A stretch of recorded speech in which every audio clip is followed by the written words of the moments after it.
Relations and functions. इस topic से Bihar board में 21 मार्क्स का क्वेश्चन आया था, जिसमें 7 ऑब्जेक्टिव, 2 मार्क्स का 2 क्वेश्चन और 5 मार्क्स का 2 क्वेश्चन। समझिएगा, 7 ऑब्जेक्टिव यानी 7 मार्क्स और 2 मार्क्स का 2 क्वेश्चन। इसका मतलब 2 इंटू 2 दैट इज 4 मार्क्स और 5 मार्क्स का 2 क्वेश्चन यानी 5 इंटू 2 यानी 10 मार्क्स। ये देखिए टोटल कितना हो गया। टोटल हो गया आपका 21 मार्क्स। ये आपका BSEB 2020 का है। यह चैप्टर जो होता है एक जनरल थॉट पर होता है। इसका कोई हार्ड एंड फास्ट रूल नहीं होता है, ये सेंस पर डिपेंड करता है। इसमें अपना एक अलग से सेंस अप्लाई करना पड़ता है। बहुत सारे लोग समझते हैं कि ये चैप्टर बहुत डिफिकल्ट है। डिफिकल्ट नहीं है, थोड़ा सा इसमें थ्योरी को ध्यान से पढ़ना पड़ता है। रिलेशन एंड फंक्शन के अंदर त्रिकोणमिति भी आता है, ट्रिगोनोमेट्री, और इस तरह से टोटल 21 मार्क्स का क्वेश्चन आता है। सबसे पहले हम लोग रिलेशन पर बात करेंगे, रिलेशन टॉपिक्स पर बात करेंगे। अब रिलेशन को समझने के पहले एक चीज और जानना है आपको, कार्टेशियन प्रोडक्ट। कार्टेशियन प्रोडक्ट समझना है, तब हम लोग रिलेशन में पहुंचेंगे। तो सबसे पहले समझते हैं Cartesian product. Cartesian product of 2 sets. 2 sets, इसको 11th में हम लोग पढ़े होंगे। कार्टेशियन प्रोडक्ट ऑफ 2 सेट्स में इसमें क्या होता है कि लिखेंगे डिफिनेशन कि Cartesian product of 2 sets A and B is denoted by A cross B। इसमें एलिमेंट ऑर्डर्ड पेयर में होता है। A cross B is equal to AB और A बिलोंग्स टू A और B बिलोंग्स टू B। यहां समझिएगा कि first element जो होता है वह A का होता है और सेकंड एलिमेंट जो होता है वह B का होता है, और ये जब भी रहेगा वो पेयर में रहेगा, ऑर्डर्ड पेयर में रहेगा। जैसे थोड़ा सा एक छोटा सा हम एग्जांपल देते हैं कि A कोई सेट है जिसमें 1 2 एलिमेंट है और B कोई सेट है जिसमें ABC एलिमेंट है। तो इसका क्रॉस प्रोडक्ट क्या होगा? कार्टेशियन प्रोडक्ट यानी क्रॉस प्रोडक्ट। इसमें देखिएगा क्या होता है, A पहले है तो A का एलिमेंट पहले रहेगा और B का एलिमेंट बाद में। इसको ऐसा लिखा जाता है 1A 1A 1B 1C 2A 2B और 2C। यही हो गया आपका कार्टेशियन प्रोडक्ट। रिलेशंस को पढ़ने के पहले ये चीज आपको जानना जरूरी हो गया, क्योंकि यहीं से रिलेशन का फीडबैक मिलेगा। एक चीज और थोड़ा सा समझना है, नोट में 2 इंपॉर्टेंट बात है। नोट में इसको पढ़ा जाता है क्या?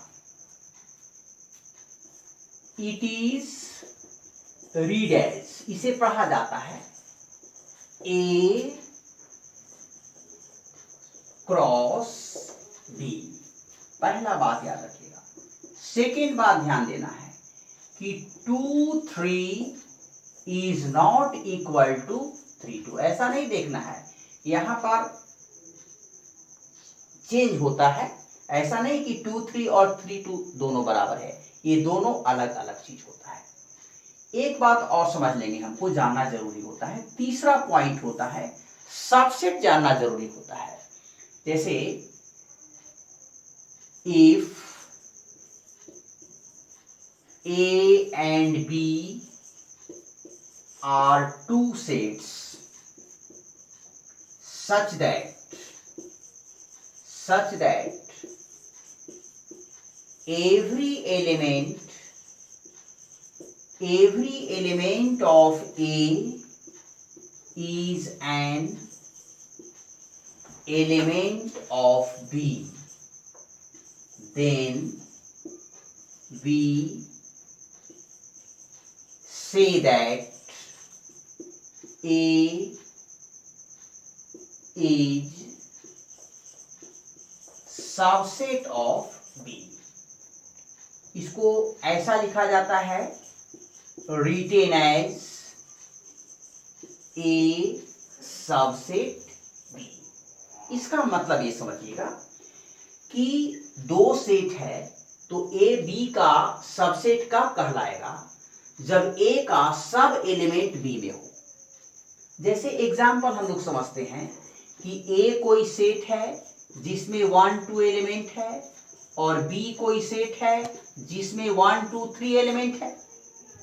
तो यहां पर A का सब एलिमेंट B में है, तो यहां लिख सकते हैं कि A सबसेट क्या है, B का। A सबसेट B का मतलब यही होता है। यहां दो चीज जानना है रिलेशन एंड फंक्शंस में। रिलेशंस को अच्छी तरह से समझने के लिए दो बात। पहली बात है कि आपको क्रॉस प्रोडक्ट जानना होगा, उसके बाद में एक सबसेट को डिफिनेशन भी क्लियर करना होगा। सबसेट क्या होता है कि कोई दो सेट दिया हुआ है A और B, तो A का सब element, every element of A is an element of B, यानी A का सब एलिमेंट B में होना चाहिए। जैसे यहां देखिएगा A में 1 2 एलिमेंट है, B में 1 2 3 एलिमेंट है, तो A का सब एलिमेंट B में है, तो A सबसेट होगा B का। हम लोग को समझ लिए हैं क्रॉस प्रोडक्ट और सबसेट। अब हम लोग रिलेशन पढ़ेंगे। रिलेशंस क्या होता है, रिलेशंस पर बात करेंगे। रिलेशन क्या होता है देखेंगे। A relation from set A to set B is a subset of A cross B. Full stop. It is denoted by R। एक चीज समझिएगा, relation from set A to set B is a subset of A cross B। जैसे इसको थोड़ा सा हम लोग समझते हैं, एग्जाम्पल देखिएगा।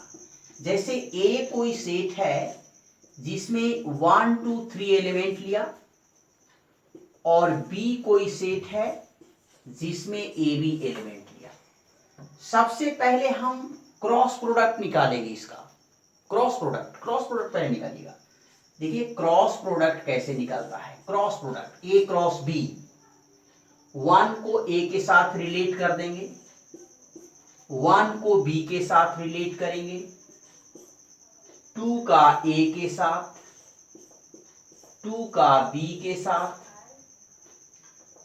3 का A के साथ और 3 का B के साथ। इसको कर्ली ब्रैकेट के अंदर रखते हैं। सेट का मतलब कि जितने भी एलिमेंट्स हैं जितने भी मेंबर हैं उसको कर्ली ब्रैकेट के अंदर लिखा जाता है। ए क्रॉस बी हो गया। अब यहां से हम रिलेशन तैयार करते हैं। A to B, A cross B निकाल दिया। यहां से देखिए रिलेशन, बहुत सारे रिलेशन निकलेगा। रिलेशन क्या होता है, पहला रिलेशन हम निकाल रहे हैं, बहुत सारे रिलेशन निकलेगा। जैसे हम R1 निकाल रहे हैं, R1 का मतलब पहला रिलेशन, यही A क्रॉस B से रिलेशन, यानी A क्रॉस B में जितना भी एलिमेंट है इसी में से कोई ना कोई एलिमेंट को लेकर के रिलेशन तैयार करना है। जैसे देखिए कोई ले सकते हैं, जैसे पहला रिलेशन है 1A हो गया, फिर इसमें से कोई भी ले सकते हैं, और 2A हो गया। यह एक रिलेशन है। क्यों?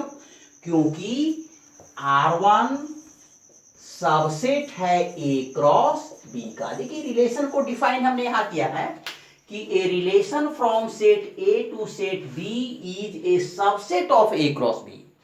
A क्रॉस B रिलेशन जो होता है A क्रॉस B का सबसेट होता है, यानी रिलेशन का हर एलिमेंट A क्रॉस B में होना चाहिए।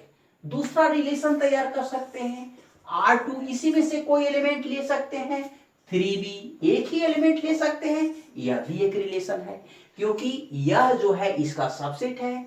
क्योंकि यहां लिख सकते हैं कि R2 सबसेट है A क्रॉस B का।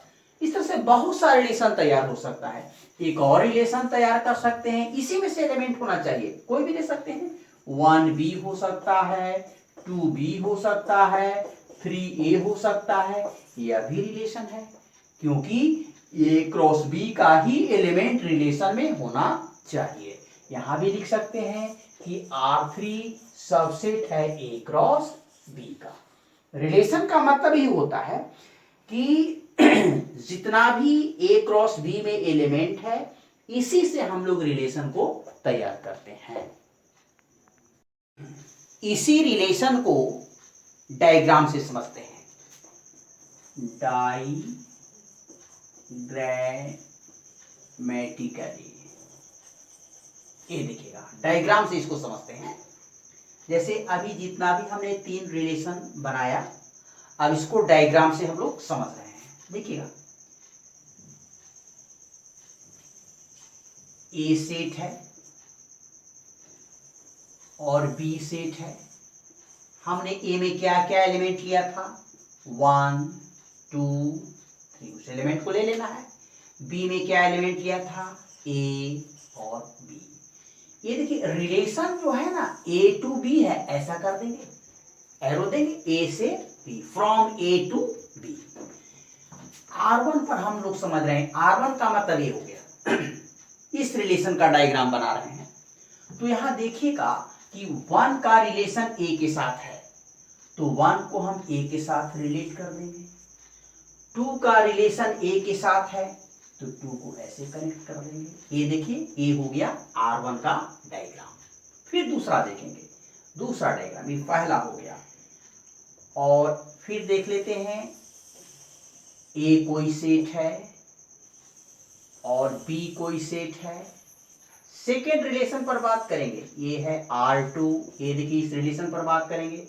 एलिमेंट जो A में है वही लिखाएगा, 1 है, 2 है, 3 है, A है और B है। इसमें सिर्फ एक ही रिलेशन है, 3 का B के साथ, 3 का B के साथ, ये हो गया, ये दूसरा रिलेशन हो गया। एक और तीसरा पर भी बात कर लेते हैं हम लोग।